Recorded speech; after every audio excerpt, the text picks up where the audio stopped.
Good day, family. Meditation is self-indulgent. This is the 10% happier self-care journey. Today is January 9th, 2020. Thank you for joining me.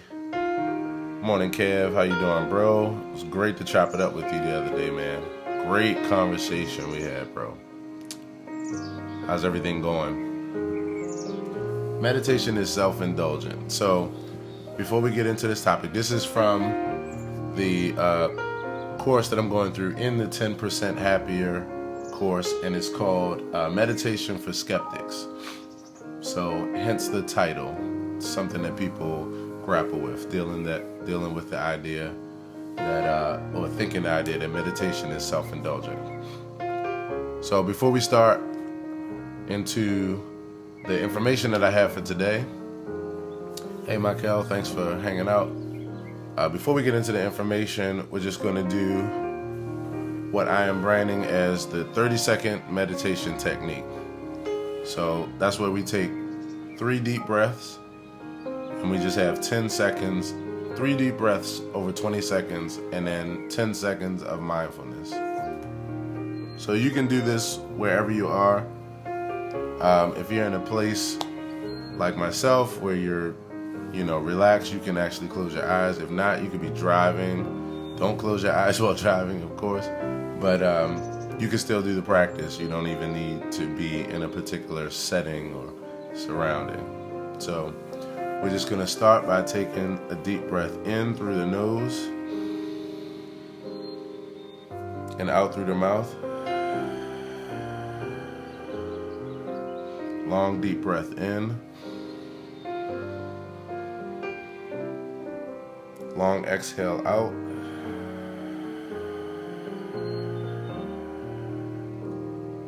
And one more long, deep breath in. One long exhale out.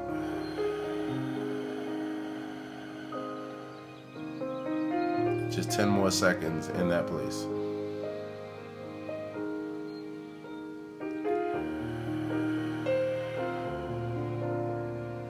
Just kind of relaxing with your feelings.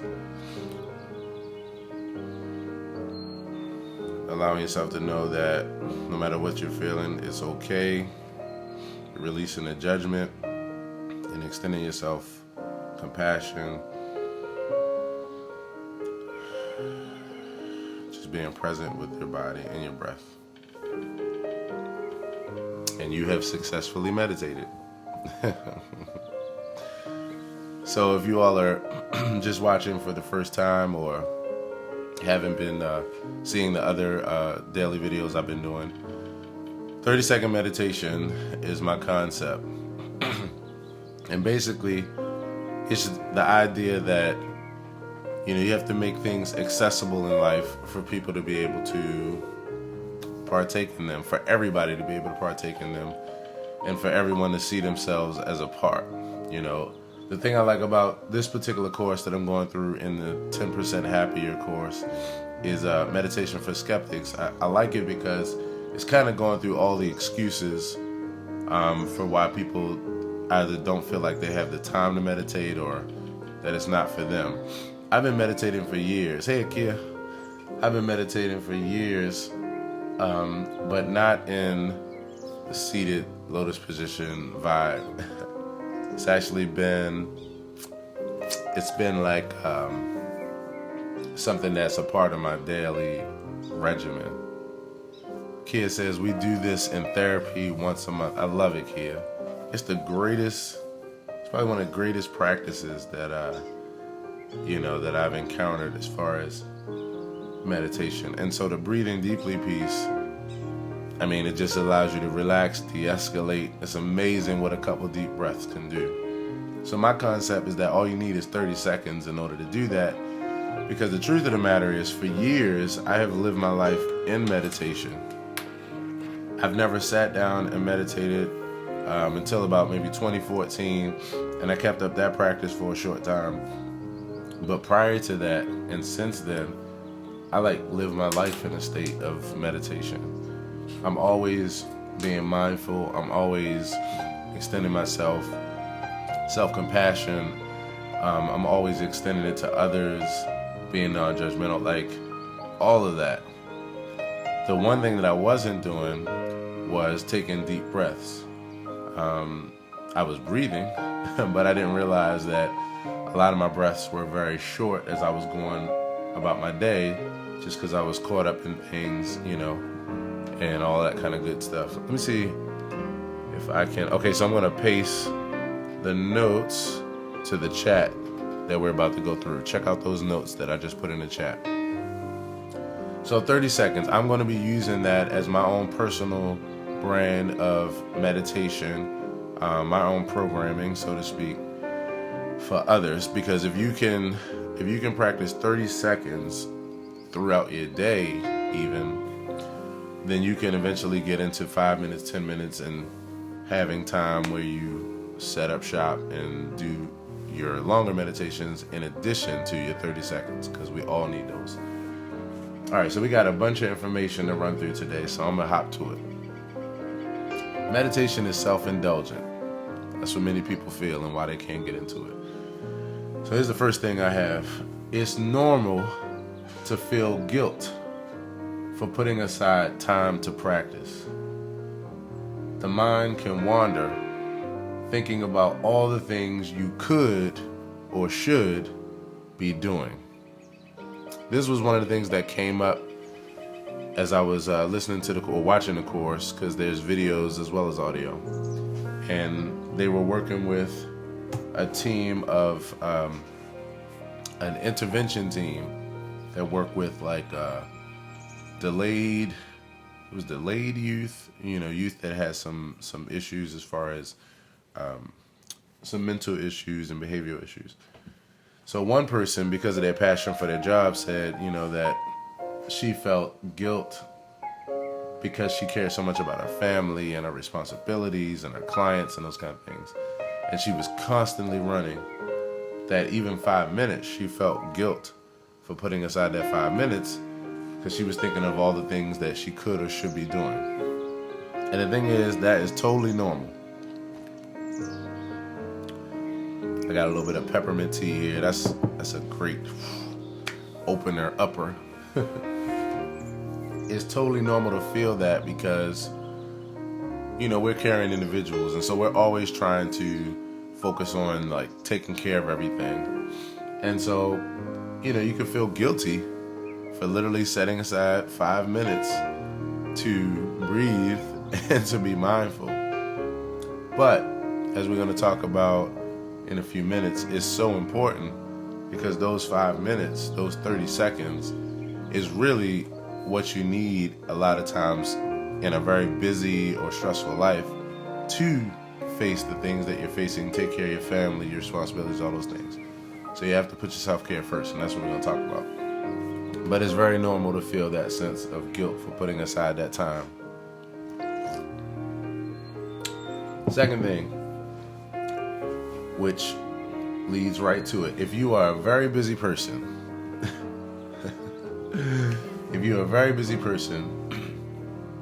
you can face burnout by not setting aside the time or putting your self-care as a priority.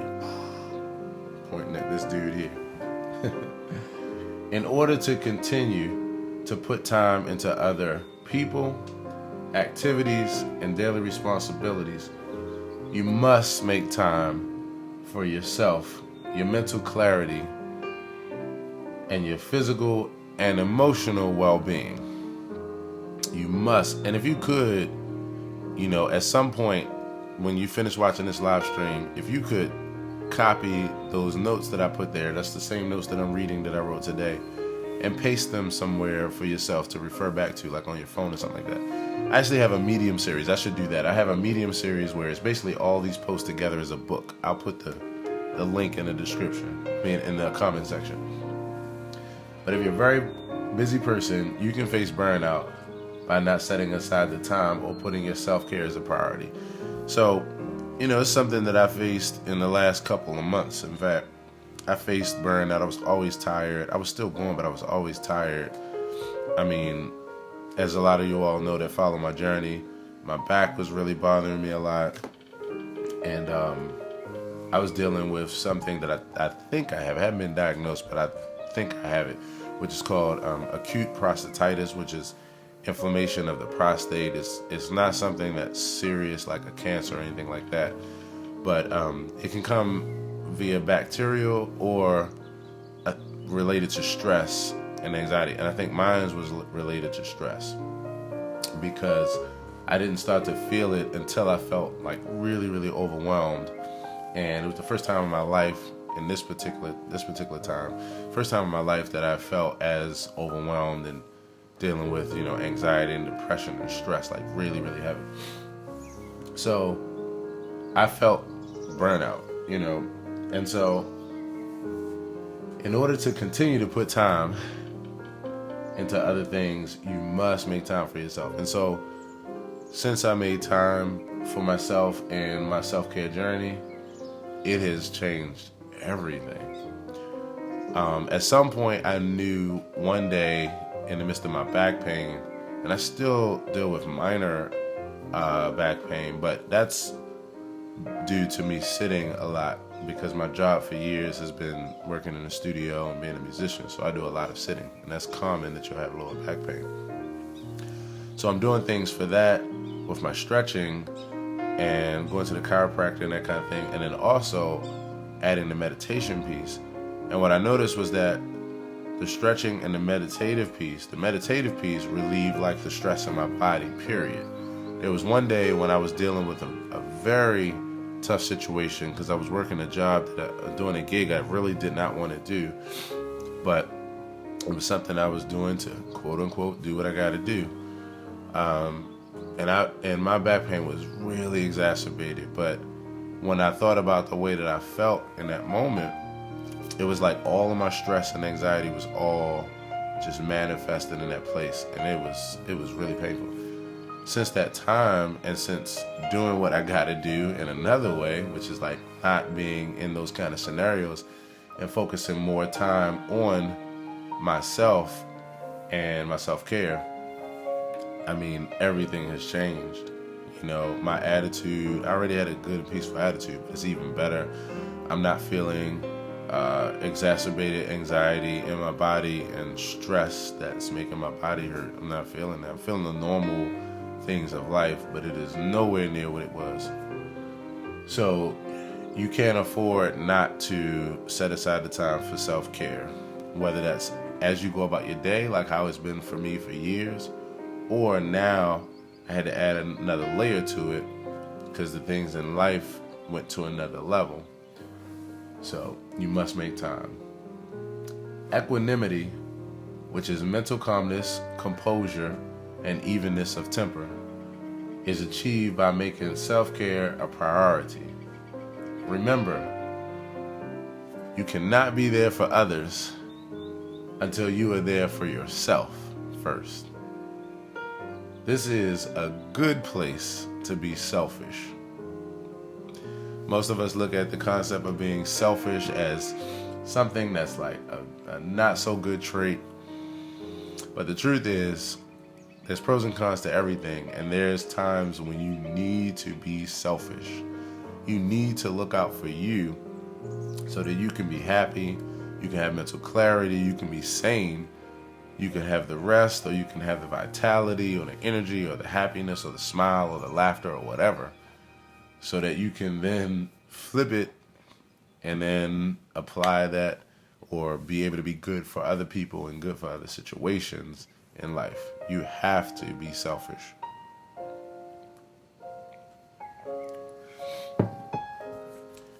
Whatever you fight, you ignite, and whatever you resist, persist. Be gentle with yourself in meditation and take it one focused moment at a time.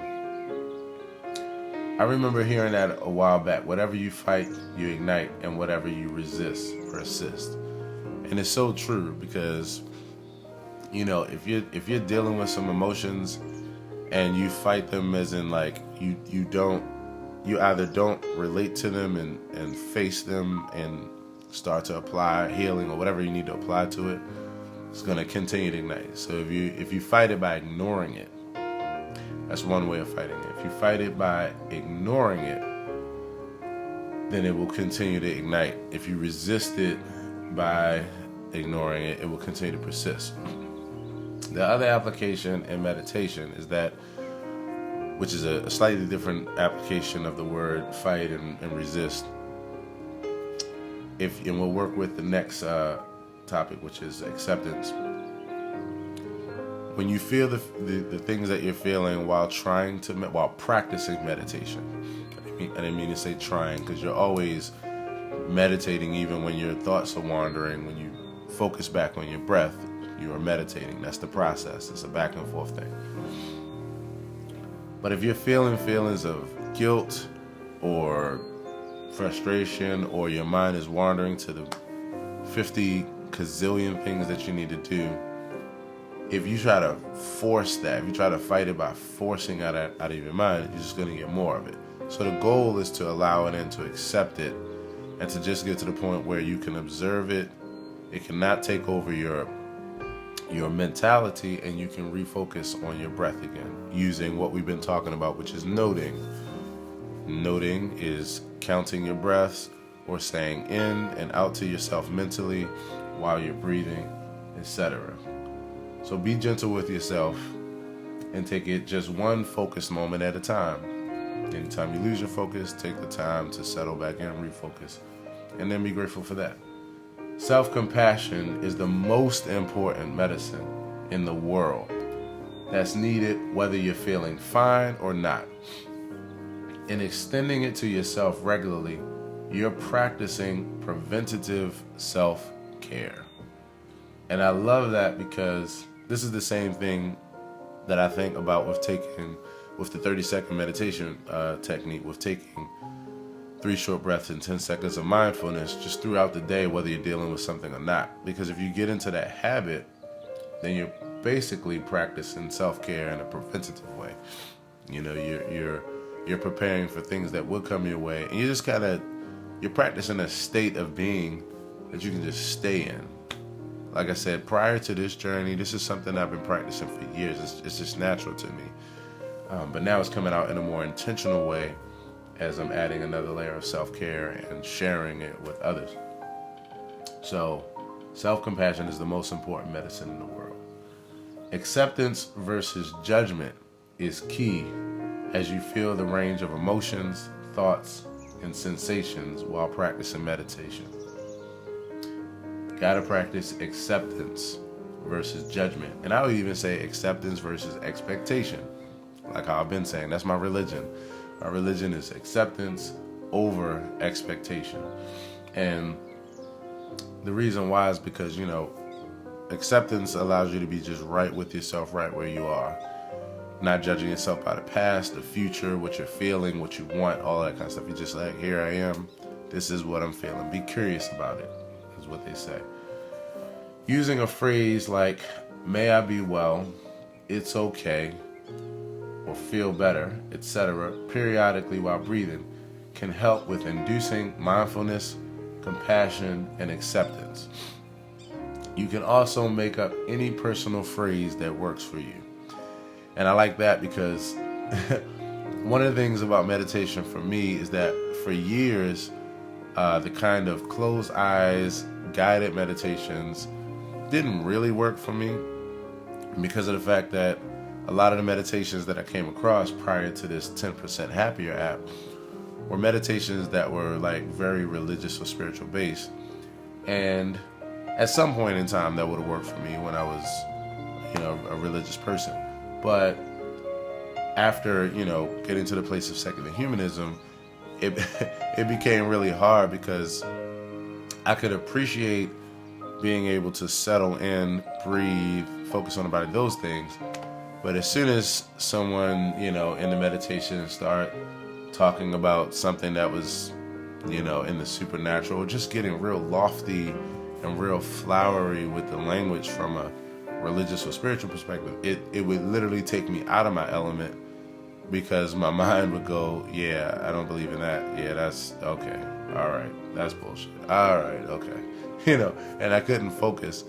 And I'm a person that can look past things, but when you're really opening yourself up to meditation, you're really in a place of openness and acceptance. And so you're looking to be guided. And so you have to have the right phrases and words and the right kind of ambiance for feeling the ability to relax and settle in. So a phrase like, may I be well, the way I practiced it this morning was that I would inhale and I would think in, and then when I exhaled, I would think, may I be well. I even got to a point where I was using my breath to kind of say, may I be well, just a little bit to make it even more real where I can hear it and stay there. But for some people, that may be a bit lofty. That may be a bit like, old school hippie flowery. So pick a phrase that works for you. It can be anything, just something that allows you, something that induces mindfulness, compassion, and acceptance. You can also use imagery. That can assist you with this process as well. In this course, they were talking about a few examples, like you can imagine yourself as a kid and extend compassion to yourself as a child. I actually had a friend that actually had an experience like this the other day that was really healing for her. To be able to imagine yourself as a child, extend a compassion and gratitude, and say to that child, may I be well. You can think of anything that you want. Just not the grocery list, the list of stressful responsibilities and all those kind of things. But, as long as you're in that place of focusing on your breathing, you can literally use different imagery if you want to. I try not to use imagery, but I can't help it. My mind automatically imagines. So thinking of others while extending compassion, well wishes, and intentions of positivity adds to your personal experience of mindfulness, relaxation, and happiness. I would honestly say that out of everything, and I do this pun intended, right? Out of everything, I think that the concept of prayer, while being a person who was very religious, very spiritual, very much in that realm prior to my life now, who invested in that and thought about it from the perspective of, making things happen in your life. It's interesting because it is an intention setting activity, which is really helpful. But to me, the thing that is the most healing for people that practice prayer, and praying for others is the benefit of what happens when you feel compassion, extending well wishes and intentions of positivity to others. It literally makes you feel better because you're practicing mindfulness. You're being non-judgmental for the most part in the moment. And you're exuding a certain sense of positivity that really gives you a sense of like really feeling good about yourself and about the activity that you're doing. So it really helps you to practice that in different forms, which is why, although traditional prayer to a God is not my form of that kind of extending well wishes, but to just meditate on it, to just see others in that way, to just think positive thoughts and extend ideas like may you be well, or wishing someone the best, or even just seeing them in that way, or seeing the world in that way, or what have you, is just really helpful for your well-being. So it's like a new take or a deeper take on those concepts. Hey Juanita, thanks for hanging out. Everybody else who's hanging with me. And last but not least, most importantly, I think this is everything. I need to put this at the end of every session that I do, every session, every session, and every set of notes. Don't forget to thank yourself and to extend a few moments of gratitude for taking the time to devote to your self-care. That, when I tell you, being in that place of gratitude and just thanking yourself for taking that 30 seconds taking those 3 deep breaths and 10 seconds of mindfulness for 5 minutes, 10 minutes, 15, whatever. Even just for listening to this live stream and just caring enough to say, yeah, I really feel what he's saying, and I really take the time to thank yourself. What happens in meditation is that I notice when I close out like that and I just sit in that space of gratitude to myself, it literally is like probably the deepest part of the meditation. It not only makes me feel better, but I can feel it like in my whole body, like my whole vibe just feels really good, because I know that I'm participating in my own wellness. And it's not just the activity, but it's also the mental part of affirmation, of affirming myself. And it's cyclical. So I not only experience it physically, mentally, emotionally, through the actual activity, but then through my processing of it, it allows me to release the judgment of it. It is the best. And it also cleans up shop for anything that you might have been feeling that was judgmental, or that was causing you a little bit of annoyance. It alleviates all of that. You feel so much better. So don't forget to thank yourself and extend a few moments of gratitude for taking the time to devote to your self-care. And last but not least, one thing I forgot to mention with the second point: if you're a very busy person, you can face burnout by not setting aside the time or putting your self-care as priority. In order to continue to put time into other people, activities, daily responsibilities, etc., you must make time for yourself, your mental clarity, and physical well-being. So meditation practice, which we've talked about today, is just one of those places. You should do this in other areas. And these are things that we know, but it can never be overstated.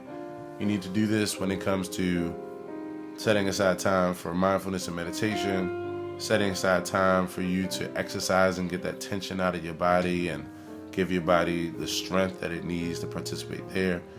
Go watch a damn comedy show. Allow yourself to laugh. All these activities are needed. And if you don't do these things for yourself, then you won't be able to do the things that you really need to do or want to do that are important for you, for other people, or for responsibilities. So all the way around the board, take some time for your self-care in different forms, and then thank yourself that you did. So that's the end of the session for today. The music that you've been listening to in the background is my personal original composition called Home, and it was written in 2012 as I was going through a transformation, a realization of things. And it's available on my project called Key Reflections Volume 1. You can listen to it anywhere you listen to streaming, anywhere you stream your music. YouTube, aaronhilltv is where you'll find that. Spotify, Apple Music, iTunes, Amazon, Google Play, the whole nine. Key Reflections, Aaron Hill, and it's an entire piano meditation project. And last but not least, if you would like to help to support me to continue to create content like this, as well as the rest of the content that you see me regularly create, then check out the information in the comment section, and I will see you next time. As always, take care and be well. Peace.